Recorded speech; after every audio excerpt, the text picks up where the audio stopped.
Et l'un des grands défis que nous voudrions relever pour les années à venir, c'est de revenir à ce grand pays, Maroc, maritime. Pourquoi? Parce que la mer, ça a toujours été effectivement une source d'épanouissement, mais aussi une source, comme c'est bien dit au niveau de votre thématique, la mer joint,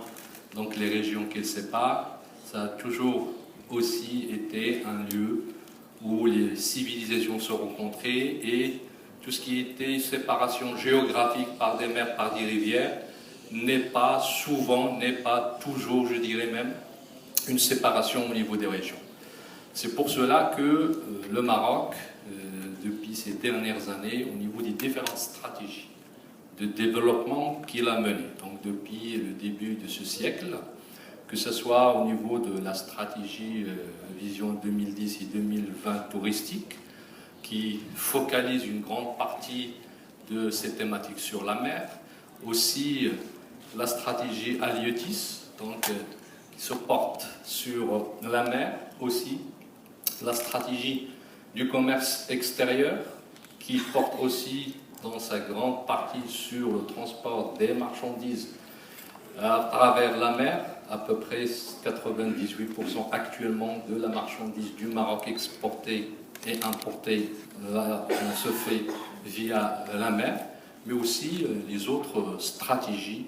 que ce soit la stratégie industrielle en elle-même, mais aussi les autres stratégies que nous essayons au niveau du développement marocain de pouvoir mener sans toute portée sur la mer ou une grande partie portée sur la mer. Et je dirais même qu'au niveau de notre ministère, que ce soit donc la stratégie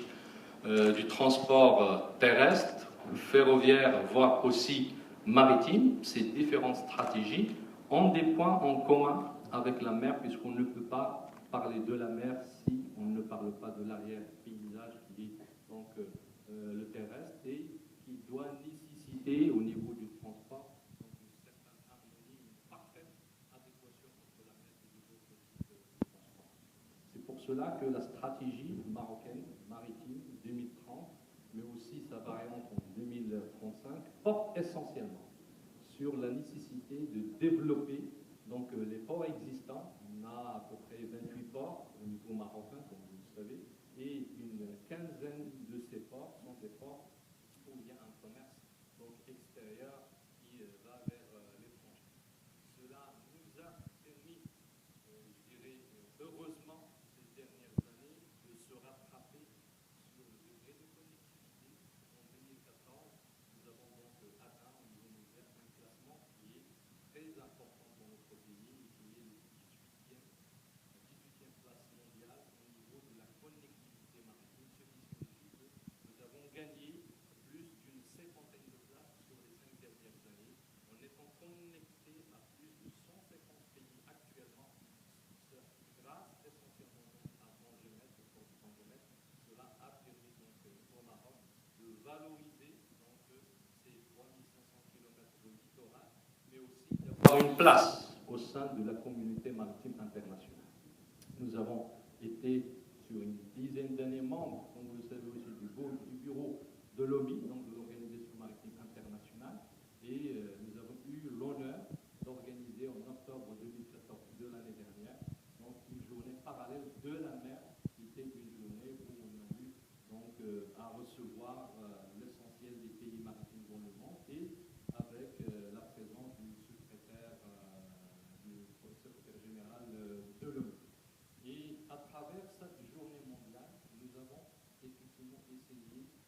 de faire connaître cette histoire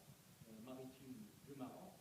de pouvoir donc dire que nous ne sommes pas un pays donc récent à ce niveau, mais un pays qui a donc une histoire derrière lui et que cette histoire n'est pas encore bien exploitée, mais qu'il va falloir donc la refaire naître de manière à permettre aux autres nations maritimes de connaître le réel Maroc maritime. Donc nous avons, à travers cette journée, montré un certain nombre de transports du Maroc maritime, mais nous avons aussi décidé de pouvoir donc créer, donc, je dirais, un deuxième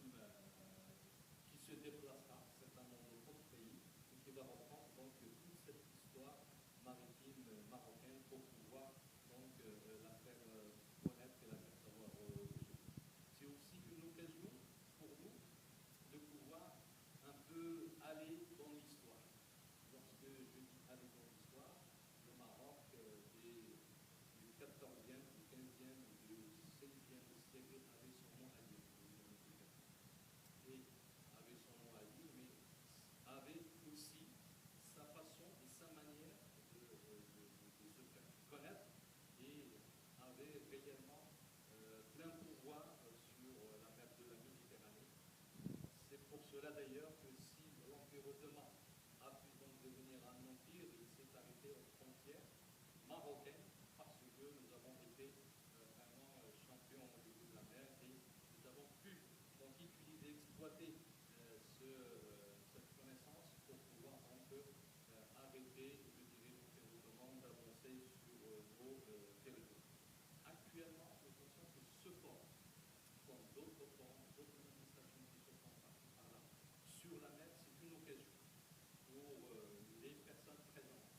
de discuter et de pouvoir donc avancer sur des thématiques bien intéressantes, de pouvoir donc parler des expériences, mais aussi de pouvoir parler de l'avenir, des de la valeur ajoutée de la mer qu'on pourrait avoir. Et nous pensons qu'au niveau de stratégie, la stratégie maritime 2030, cette stratégie donc est très ambitieuse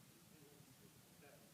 d'ouverture, mais aussi en termes, je dirais même d'investissement. Nous capitalisons sur des investissements maritimes de l'ordre d'une trentaine de milliards de dirhams sur la période 2012-2016. C'est-à-dire que c'est un budget conséquent d'à peu près 5 milliards à 6 milliards par an, ce de dirhams, ce qui n'est pas chose courante au niveau des autres investissements en infrastructure. Nous pensons aussi que le Maroc, avec ses deux, donc l'Atlantique et la Méditerranée, il a cette possibilité au niveau géostratégique de pouvoir donc être une plaque tournante au niveau maritime. C'est pour ça que nous essayons là aussi de développer, je dirais malheureusement que sur les 10 dernières années, on n'a pas une flotte nationale, un drapeau national pour des raisons que la plupart d'entre vous connaissent, mais on va pas revenir dessus. Mais nous pensons que nous avons donc un grand défi donc à relever sur les 2 à 3 prochaines années, c'est de revenir donc à un drapeau national ou, je dirais, un drapeau second que vous appelez vous les gens de la mer, donc en présent, c'est ça, de bis, oui. J'aime pas vraiment le bis, puisque le bis, il a souvent une connotation de se décaler par rapport à l'autre existant. On ne voudrait pas quelqu'un de décalé, de bis, mais on voudrait réellement quelque chose de bien pesant, bien présent, mais vu d'une autre manière, donc de pouvoir avancer sur ce nouveau schéma que nous voulons pour notre pays. C'est pour ça que, effectivement, en fonction des autres stratégies qui se font donc au niveau portuaire, mais aussi au niveau de l'ensemble des transports terrestres, ferroviaires, nous pensons qu'il y a cette capacité à développer donc ce Maroc maritime, de pouvoir donc se connecter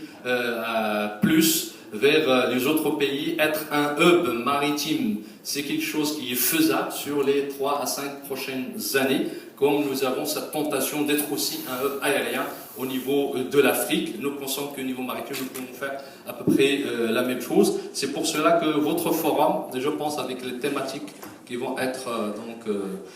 introduites, mais aussi qui vont être discutées avec des figures de pros qui sont ici présentes et qui ont des expériences dans ce domaine, dans les différents domaines possibles, que ce soit le développement durable, mais aussi l'ensemble de tout ce qui est commercial, industriel et autres. Nous pensons qu'il y aurait une matière donc à réflexion et les orientations de ce forum, mais aussi les recommandations qui vont en sortir, vont nous permettre, nous, au ministère, donc, de pouvoir reprendre l'essentiel et de pouvoir donc travailler sur les idées que vous allez discuter. Nous avons toujours été donc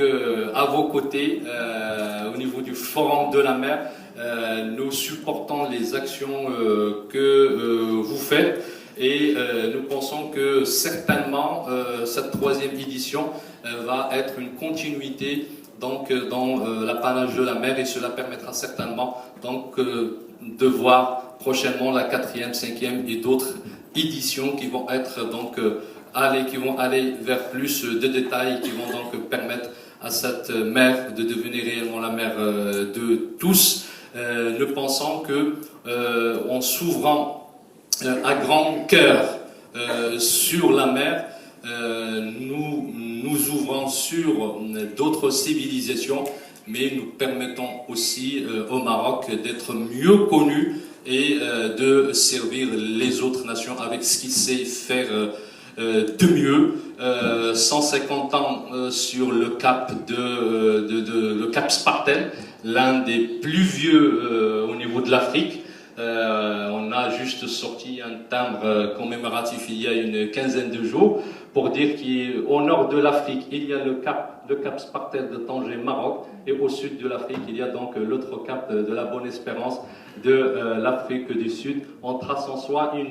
une ligne ou faire un cercle, on est obligé de passer par ces deux points focaux de l'Afrique, le Maroc et l'Afrique du Sud, les deux portes de l'Afrique sur la mer. Merci encore une fois pour m'avoir invité et je vous souhaite un plein succès à l'ensemble de vous.